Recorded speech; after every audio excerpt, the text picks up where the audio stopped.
Welcome to my class. Hello, everyone.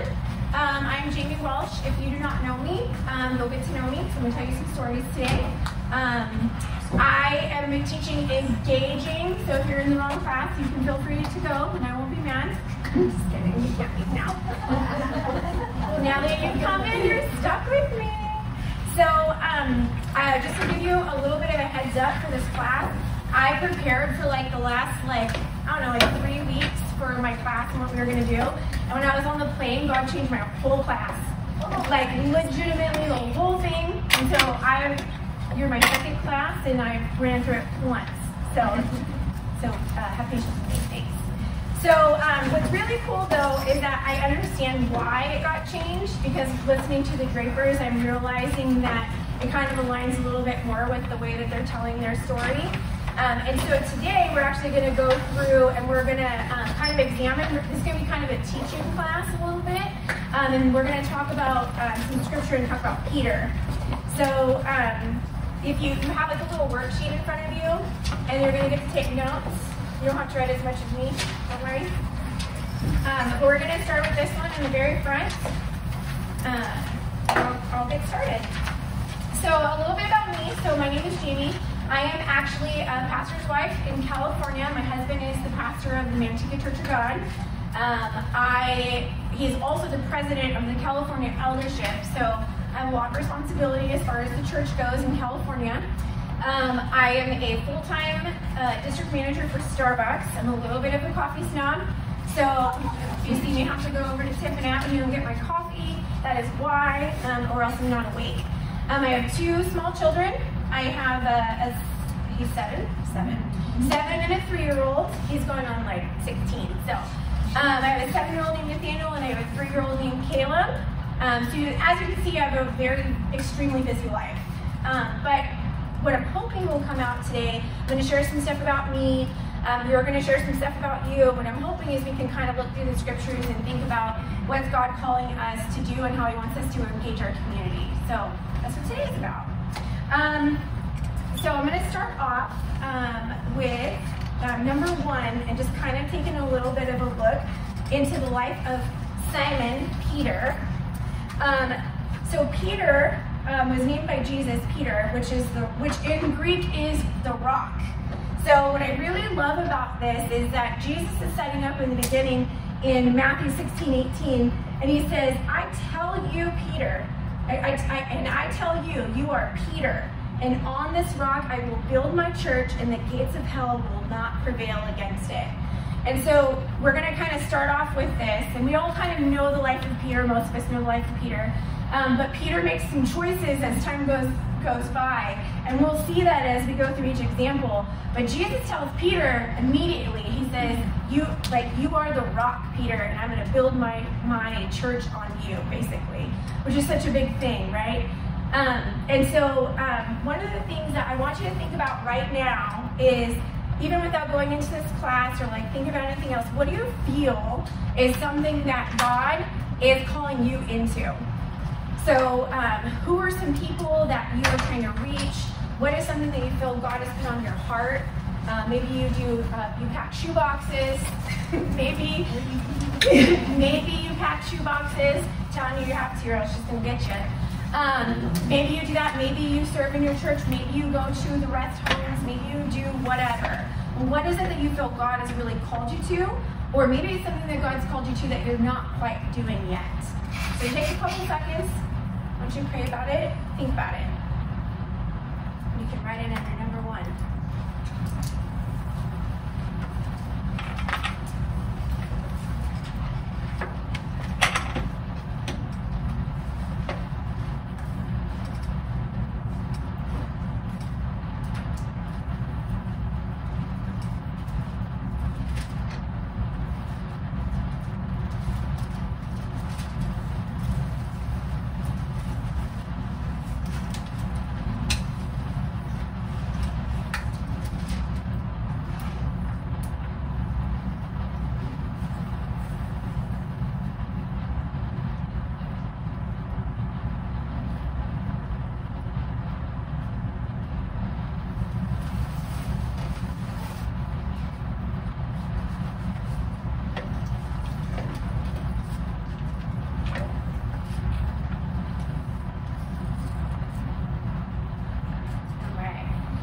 So if you want to keep writing, you can feel free.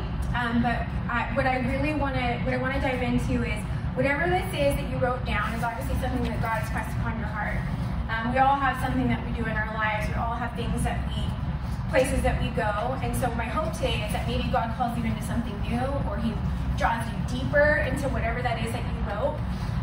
But I had you all put a sticky on the wall when you came in, and the whole point of this was to kind of look at, like, we're all at different places in our life, right? Everybody has a different story, everybody has a different spot, but no matter the season that you're in, God has something that is for you specifically.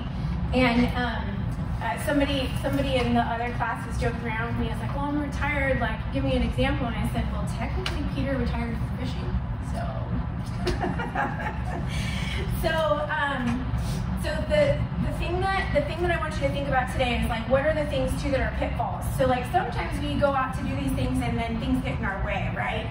And somebody said something to me a long time ago, and they said, whenever God tells you something, you always test it all the time. You're like famous stories, right? Like, let me stick this cloth outside, and if it's wet, then I'll believe you.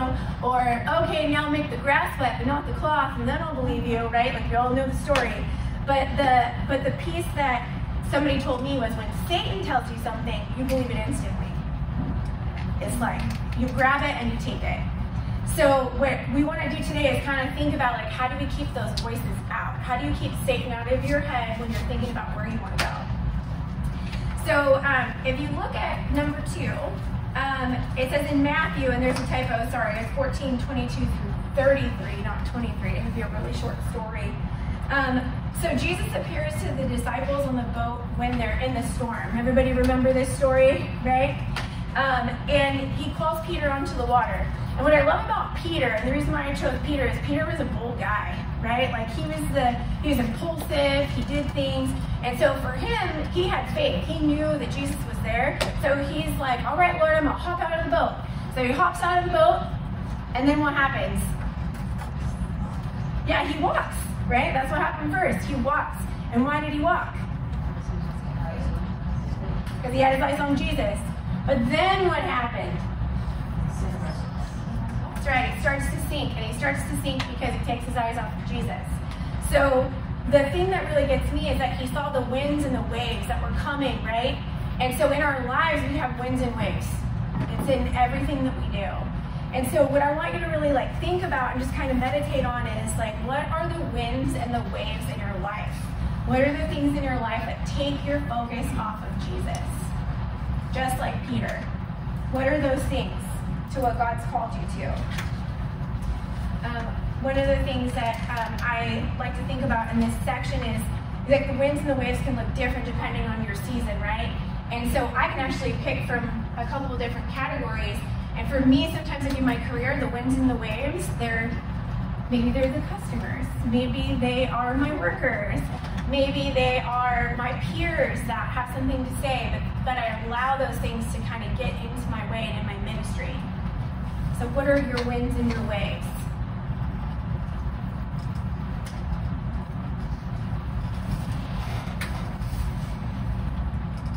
If anybody would like to share, I'd love to hear.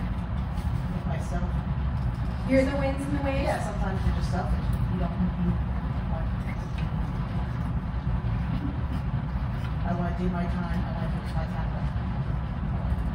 Yeah. Well said. Kind of like that. It's trying to do everything myself and not relying on God and other people who are equally talented or qualified. Just like the other day. Yeah. Mm. When I asked them, it's like, You might be able to relate to that. Anybody else? What are your winds and your waves in your life? A 7-year-old is a wave right now. Anybody else relate to that? Their kids, their waves? Yeah, I see those hands. You can raise mine. Yeah. There you go. Yeah. That's okay. I think family or people that are close to you don't really have that passion you have and all that calling. They can be your ways because you have to do that. Yeah. They go out there getting, you know. Yeah. There are people inside the boat being like, Peter, what are you thinking, you crazy fool? Like, don't go out in the water. What are you doing? Why are you doing that? Stay in the boat. I mean, I wasn't there. I didn't really see it. But I mean, I will say that would be what I would be doing. Probably like, Peter, what are you thinking? You're psycho, right? But Peter was just like, no, I'm going out. I'm just going to do it. But then the things around him, it captured him, right? So we're going to keep looking at Peter because there's lots of things about Peter that come out through the scripture. This is just one, right? But thank you for that. So in number 3, in Matthew 26:33-35, Jesus shares with Peter, and this is the one that always pulls my heartstrings. He shares with Peter that he's going to deny him. And he says, before the cock crows, you're going to deny me. And Peter's like, no way. Like, no, Lord, I am not going to deny you. That is ridiculous. And he's like, no, you're going to deny me. And he's like, no, I'm not. I am not going to do it. He's like, you are going to deny me. He tells him. It's because he's trying to warn him. He's like, Peter, oh, Peter. My favorite portion of this scripture, and please, if I paraphrase a little bit, I'll have it right in front of me. But he says, Peter, Satan desires to sift you as wheat, but I have prayed for you. So again, remember in the first one, we talked about how Jesus said he was going to build his church on Peter, right? And then he knows he's going to do this. He's warning him. He's like, hey, you're going to deny me. And he's like, no, I'm not. No, I'm not. In so much pride, but because he loved Jesus, he didn't think that was possible. But Jesus is trying to warn us. And so what I want you to think about now is throughout all those things, what are some of the things that Jesus is trying to warn you? Maybe about your pride, or what are the things that he's trying to tell you about your ministry, or about the things that you're trying to accomplish? What does that look like?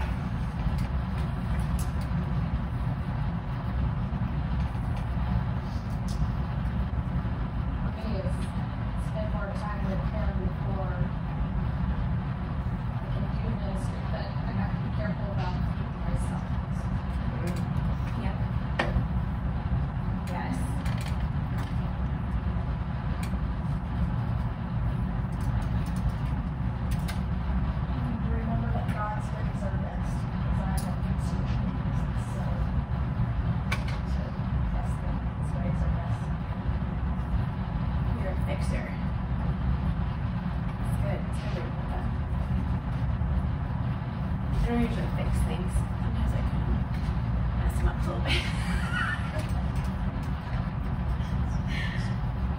His time. Yeah, his timing. That's a big one.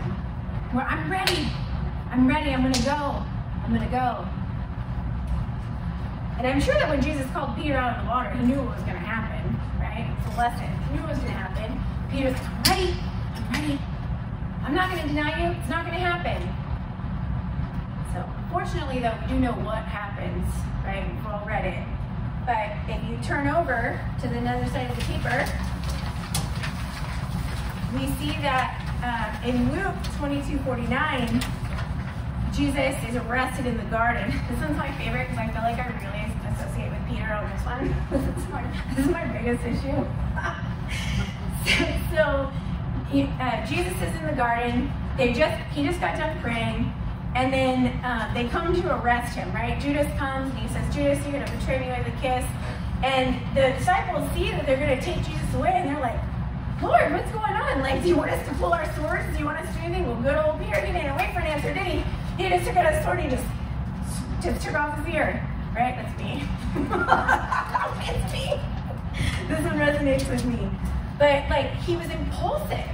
Peter was impulsive, and he wanted to protect Jesus, but Jesus didn't need to be protected.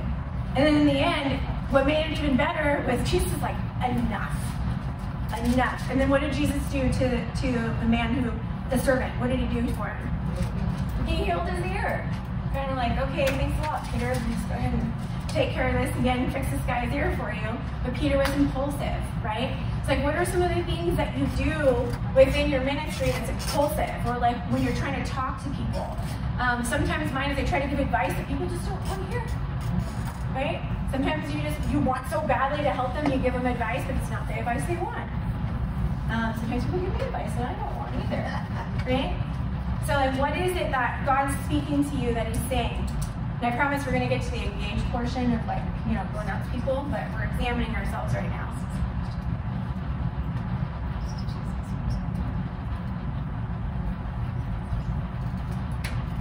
We get His way. And make it difficult for people to truly see Him because they're seeing us. Yeah. In the garden, when Peter struck that man, it became about Peter, not about Jesus and what he was doing. So Jesus healed him, had to heal him and be like, sorry about my friend here. Sorry about that. That's really good.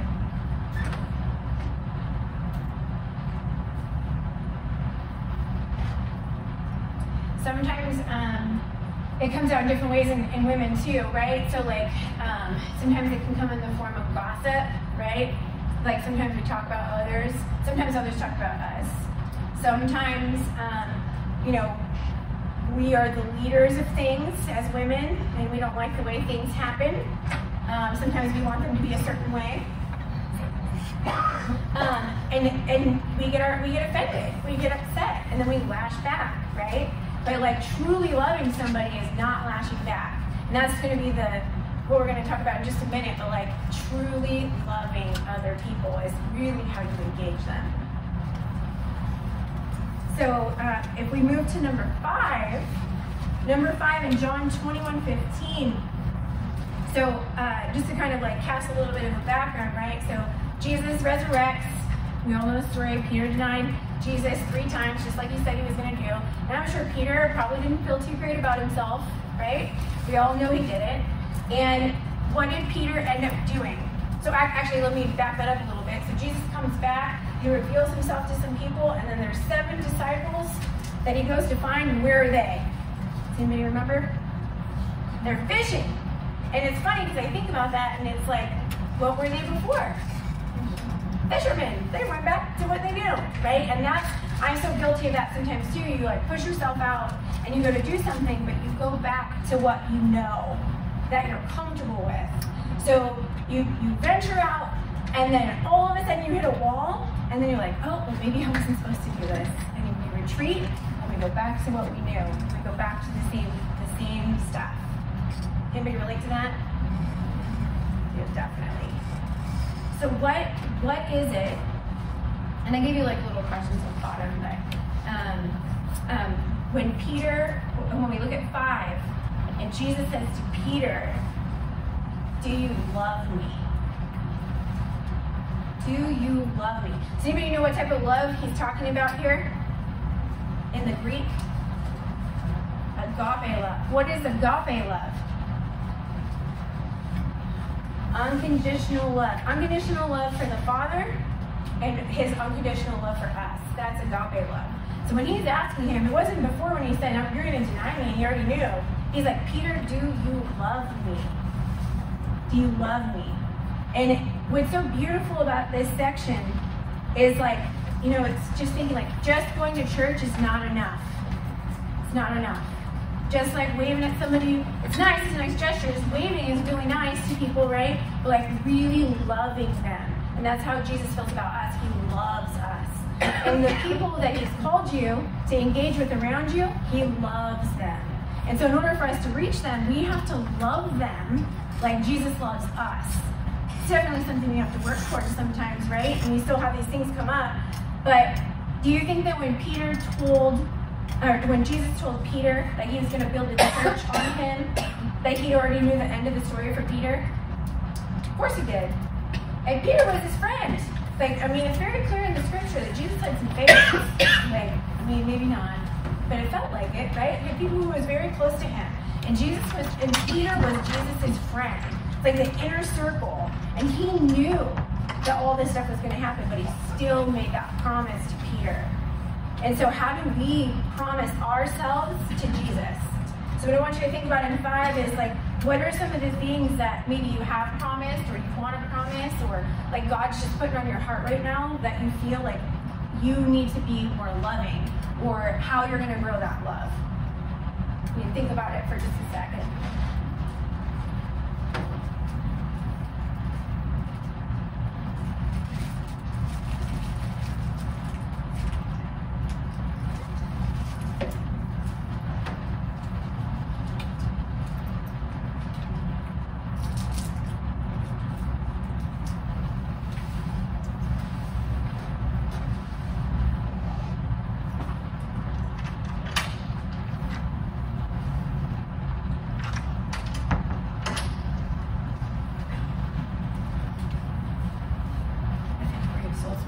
more than welcome. What is God saying to you?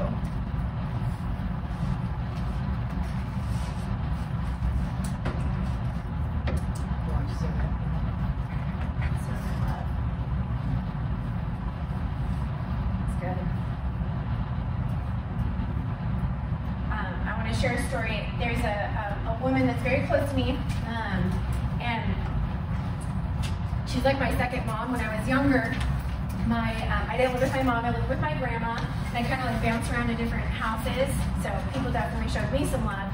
But one of my friends' mom, Sylvia, she's like a second mom to me.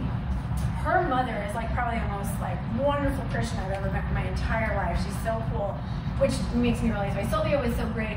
But what's really awesome is at her 91st birthday, we celebrated her 91st birthday not too long ago before they moved back east. And she was telling, she's like, I want to tell you a story. I want to tell all of you of how easy it is to share the gospel. She's so dead serious, and I love this woman so much. She's like, you want to know how I share the gospel? She barely gets around. She's the cutest thing. And she lives in a retirement home, and she's like, one night I was sleeping, and God said, go buy some ice cream sandwiches. And I'm like, I have a fixed income. I can barely figure out what I'm going to buy. I'm like, okay, Lord, I'm going to buy some ice cream sandwiches. And then he says, I want you to take those ice cream sandwiches, and I want you to go door to door and offer one to your neighbors in the retirement home. And I'd go in, and I'd sit down, and they would talk to me for hours. 3 of those people accepted Jesus. And if I can do it at 91, all of you can do it. And I was like, she made me feel like this big that day. Like, seriously, it was so beautiful. But an ice cream sandwich, that's all it took, right? And sometimes it's like, well, I gotta make plans, and I gotta figure out how I'm gonna go over here, and I gotta figure out how I'm gonna do this. And it's all those things that Peter tried to do, all the things that are in our head that stop us from actually engaging people in the community and around us, right? And so the beauty of it is in 6, it says, Peter pressed on. Even after all that stuff happened, he pressed on. He had the forgiveness of Jesus, which was beautiful, but he chose to press on. And what ended up happening to Peter? I wrote it down in case you want to cheat. What happened? He died. Do you think that he was scared when he died? Maybe, but he was willing to die. And when he denied Jesus, he maybe necessarily at that time wasn't ready. And that's why he denied him. And he felt bad. Then he realized, oh my goodness, he is the Son of Man. He rose from the dead. Whoops. Right? And then he went all in for God. And so for me, for this class, what I hope that you're thinking about is how do you pursue? How are you pursuing others? How are you pursuing God and what God's given you? And I was going to do this class completely different. We're going to have all these little fun interactive things. And God's like, I just want you to teach. And I just want you to talk about this concept before you move to the next spot. Because there's things in us before we can engage that we've got to let go of. And so what are those things? So I just want you to just write down. If you don't have anything, that's totally fine. But what is God renewing in your spirit? What is he telling you about engaging others? What are you hearing? What are you feeling? Has anybody stopped pursuing? They want to go back.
saying that, right?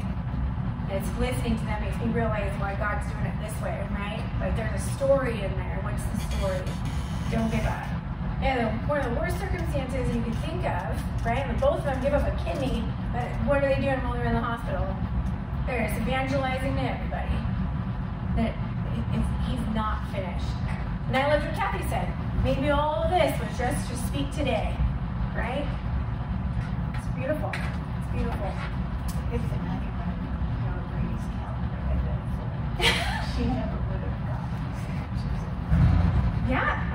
Yeah. She actually chose to go to the retirement home so she could meet new people. That's what she said. She has plenty of money to travel. She has a really nice retirement home. It's really nice. I'm like, I want to live here. Like beanbag baseball and all these really cool things. But like she had a choice. She could have like done whatever she wanted, but she's like, God's called me to be here. In a retirement home. God called me to be here. I learned a lot from that lady. It's awesome. All right, so does anybody want to share? Any brave people? Anyone? Anyone else? That's okay. That's all right. So when you think about like what season you're in, so you all put a sticky up here, right? There's always an obstacle somewhere in the midst of this stuff, right? All the time. There's always something. But it's these seasons in our life that help us get to people that Jesus wants us to meet. Every season is for a reason, right? And so sometimes there's good in here, and sometimes there's hard times in here, but throughout that whole entire thing, there's a reason. And so what I want you to do is think about like in your season you're in now. It's funny, I don't want to show you my map because last time the group looked at me like I was crazy. But like in the season that you're in now, who is God asking you to pursue, right?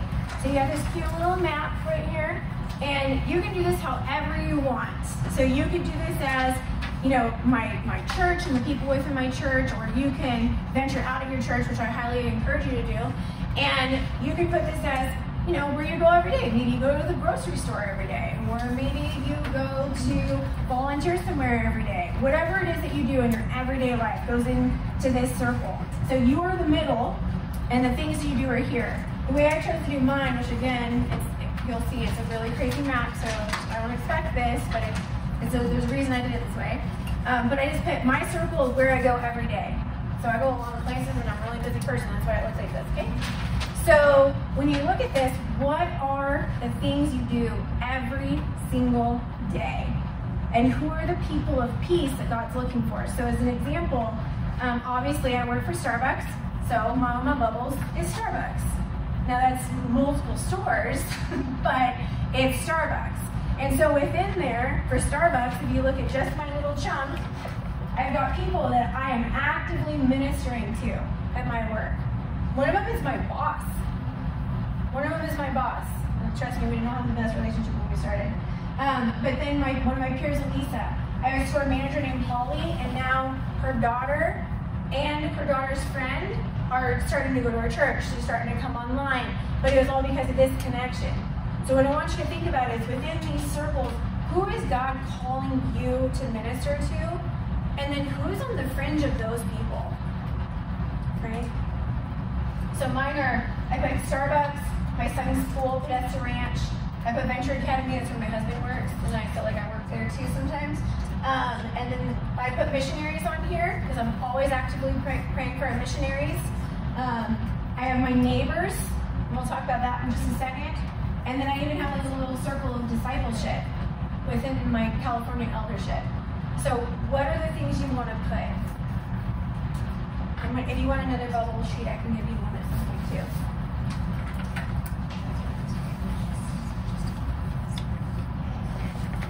You are the middle.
So what are some themes you're seeing in your bubbles?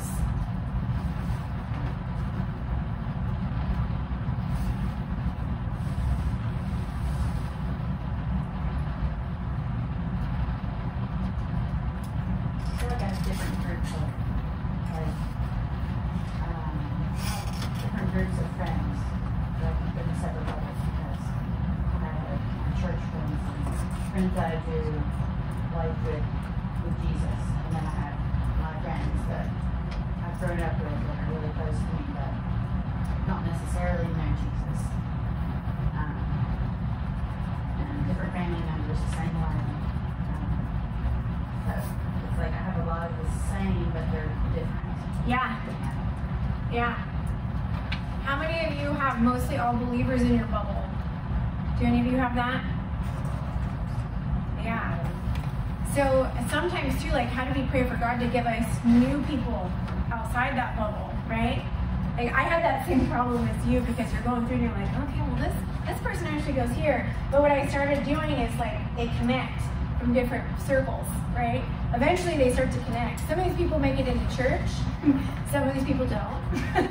Some of these people, like my best friend, she's in my son's school bubble, even though she's my best friend, but she got a job at my son's school, which is not by accident. I'm gonna tell you right now, God's working something there. But like, she's in this bubble, and then now we're reaching out more to her family, and then some of the teachers who are her friends at the school, which has made the circle bigger. But like, if you have all believers in your bubble, how do you get yourself out so that you can get to people who aren't believers, right?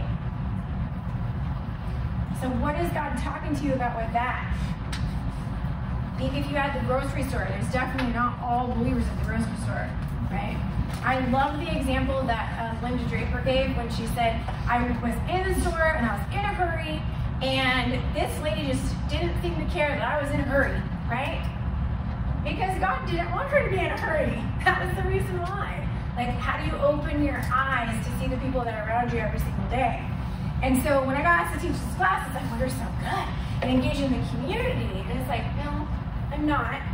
It's literally just because every single day when I get up, I pray for the Lord, send me somebody today, right? Send me someone. Lord, send me someone. So if you say send me someone and you go to the mailbox, somebody might be getting the mail at the exact same time as you, right? Send me someone. So how do you activate that? Maybe if you have an empty bubble, send me someone, Lord. Pray for that person. My husband told me a beautiful story, and he said, did you know that when I was looking for a wife, I prayed for my wife? And I'm like, oh, thank you. But what's funny is the years he was praying for me, trust me, I almost don't want to like a Christian. So I was being called to the Lord. If you want to hear my whole story, I'll tell you later. But from a young age, I loved Jesus. But then I kind of went the other way, went a different direction. But he said, I was praying for my wife. And I'm like, oh, that's why I was having so much trouble doing bad things. Right? Because he was praying for me. So who are you praying for? Right? Send me someone, Lord. And that's the problem, is we don't pray that. We're so busy in one of these seasons that we don't ask for it. So who do you want to ask for right now? If you have someone, fantastic. What do you want to do? But I want you to write down something tangible. What's a goal? What's something that you want to do? Who do you want to minister to?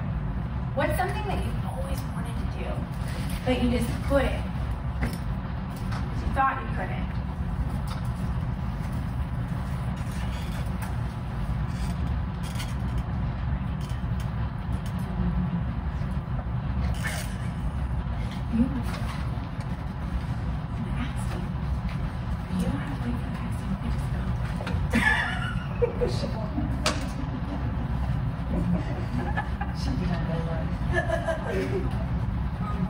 You guys are going to California.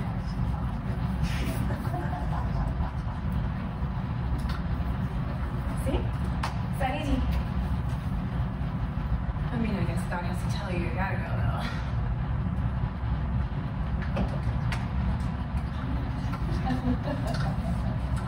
Does anybody want to share what they're asking for in their circles? Or what they're thinking about? I know, this is a group of women, so don't try to pretend like you don't got nothing to say.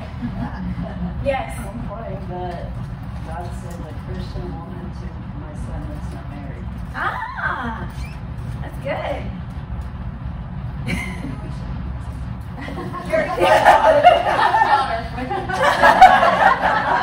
Anybody in the room have a single available?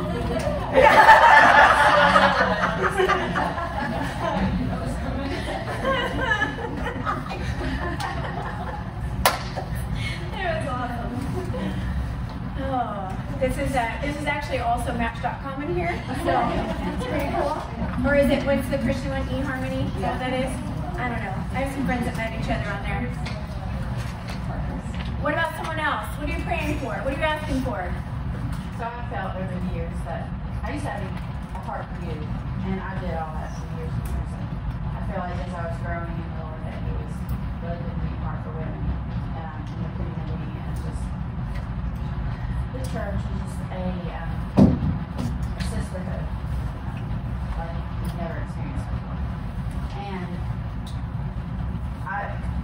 He has given me that, but He's also shown me that I haven't really been patient enough to deal with different personalities of women. So I've really had to pray that the Lord change me to Not cut their ear off. to be able to love different women with different personalities. And He really has, like, there's one lady in particular that I was around all the time, and she's a great lady, but our personality is just kind of, and I really prayed, like, Lord, show me how to love her, because I really want to love her. She's a good lady. I really want to love her, and I know she really wants to do what she can for Him too. So, and He did, like, he didn't necessarily change her, but He changed me and how I saw her. So I think that's where it really had to win me, is He had to show me how to love different people different ways. And it makes things a whole lot easier. So, and He's really working on the women's ministry thing in my life, which is really good. That's awesome. Thank you. Anyone else want to share? So mine's kind of different. I feel like the Lord's saying, quit sending everybody else and send yourself. Here's an example. The Lord gave me a miracle. I've got a miraculous story to tell. But almost daily I pray that my husband, I was sick, and God gave me a miracle, and my husband kind of took my story and ran with it, and I just kind of let it be his story. It's my story, but he came to the Lord through my story. So he goes to all these different businesses because he's a fire tech. So he goes to all these different businesses, and he gives everybody my story, which is great. Like everybody in like 3 counties knows my story. And so I just prayed, like, Lord, let him tell my story today. But today God's like, it's not just his story, Pam. I gave you this story. This is your story. So quit sending your husband and ask to send yourself. So it's kind of like so I love that. we'll see where it goes from here. You have to say it's our story now. It is, but I'd rather him just take it. Yeah. I get people from other counties, you're Craigie's wife, I've heard your story. And then I told my daughter, who works in Cincinnati, and she told your story, and it was like, oh my goodness. So have another breakout session. She can tell. Oh, Yeah, totally. Oh no. Totally. After class, we're all going to be gathered. Oh, And to hear your story. I don't know what that is. I don't know. Oh, goodness. I love that. Send me, Lord. That sounds scriptural.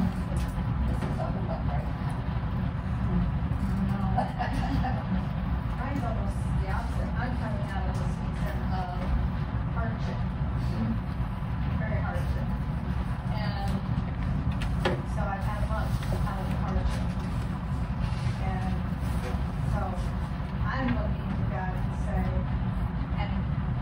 I knew God was through the whole thing.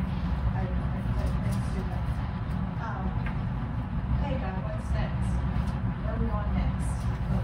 What do you got in store for me next? So I didn't pray about that. And I had started a Bible study with my lady friends in the church and stuff. But I'm involved in lots of, I'm a pastor, so I am involved in a lot of, I'm looking at it here, and probably 2/3 of my things are with youth. And I've always felt close to youth.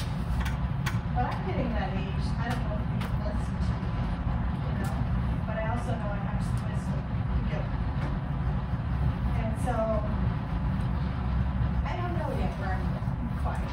That's, me and God are still communicating about that work. I'm not uninvolved, I'm involved in lots of things, but I think there's one place God wants me to go that What I love what you said is that you have a heart for the youth. So you have an agape love for the youth.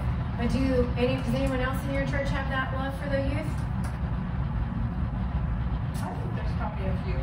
So how do you pour into them? How do you give them that same love?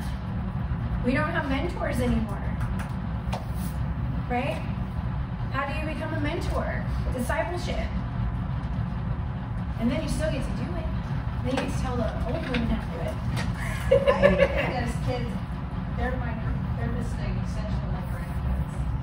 Kids are just a hoot and they're funny and they're lovable.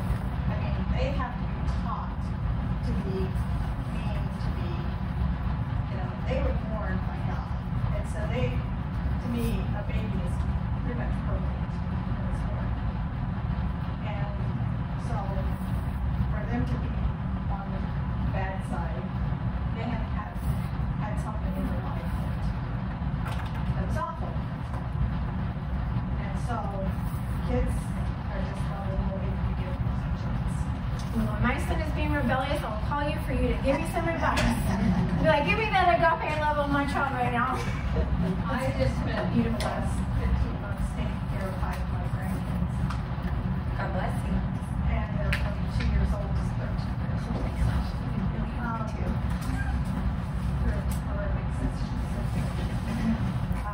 Yeah. I loved it, but it was exhausting. 5 of them was exhausting. I'm getting up the age for 6, you know, that's a little much for me, but I would give it a big that. How about someone else? Anybody? What's Scott put on your heart? It's okay to take that. It is. And I think even if you haven't been through a season of toughness in your life, you need to take time out and listen. We get so busy in our lives and our time is ill as anybody else. And we need to pick up that piece. And that's the season I'm in right now. I'm listening to I'm trying to listen to what God's talking to me what's next. Well, and I think that that's the purpose, right? Like, God tried to teach us along the way, and sometimes we just have to listen and hear. Like, what's God telling you in this moment, in this season? Where is He sending you? That's all you need to engage. That's it. Is a relationship with God. That's it. What did they say earlier this morning? You just extend your hand, and you just call to Jesus. That's it. That's all you have to do. Point to Jesus. That was it. Point to Jesus. It's that easy. So, I'm going to share a story about my rebellious son. Didn't ask me, Siri. So, my son Nathaniel, when he was 5, he had this really weird, I didn't really call it an issue of blood. Like, I don't know what had happened to him. But I was playing with him and my youngest son at the time up in the room, and I could see that my son's face was like ghostly white. And I was like, something is just not right with him. So he was 5 years old, 5 and a half, and so they kind of go to the bathroom by themselves sometimes, but not others. And so he came up to me one day and he said, "Mom, like there's blood when I go to the bathroom." And it like clicked in my head in that moment. I'm like, that's why he looks so sick, like something's wrong with him. So we ended up going to the doctor, And we get in there, the dude, actually, I won't tell the horrible side where I got really mad at St. Joseph's and almost cut their ear off. But we went to this other doctor, and they did some blood tests finally, and then they call us back a little bit later, like, you need to get your son to the hospital right now, because he is critically low on blood. And I was like, okay. So they're like, we'll call an ambulance. I'm like, I'm gonna wait for the ambulance, I'm just driving there myself. Well, we'll get him there quick. So we take him up to Roseville, and we get him in there, and like, it was just weird. And I'm telling this story for a reason, because I at first was really worried, like really worried. And I just got down and I prayed, and the Lord is like, I got this under control. And like, I felt it clear. So I legitimately had no more worry at this point, okay? None. Like, I don't even know how it was possible, to be honest with you, because he was 5. So I was like, okay, it's gonna be fine. I told my husband, it's gonna be fine. My husband felt the same exact way. So these doctors come in, and they like try to scare you a little bit. They're like, oh, we're gonna take him into surgery, and we're gonna do this, we're gonna do that. And I'm like, you're not cutting into my son. Like, it's not gonna happen. And they're like, well, we can do a, they put like a, I figured they put the scope in to see what was wrong. That's what they decided to do. So we agreed to that. We felt good in that. And so Nathaniel's getting wheeled down the hall, and the lady, the nurse, is like, you know, I don't want to overstep my boundaries with you, but like, your son has his blood levels are bad. And I'm like, I don't feel like he's supposed to go into surgery, so he's not going to. And she mocked me, like, legitimately mocked me. And she was just like, okay, sorry, I forgot you were a Christian. And I was like, oh, okay. So he goes into the room, and they give him propofol. Has anybody ever had propofol before? Yeah, like 3 seconds, okay? So they start to do the drip, and my son looks at all of us. He looks at the surgeon, he looks at the nurse, looks at me, looks at my husband, and he's like, looks at us, and he's like, you guys, it's okay. Jesus just healed me. And I looked at Gina, and I was like, okay, well, I hope so. That'd be great. That'd be amazing. And so he comes out of he comes out of the procedure, and he's like waking up. They come back with all the tests, and they're like, we can't find anything.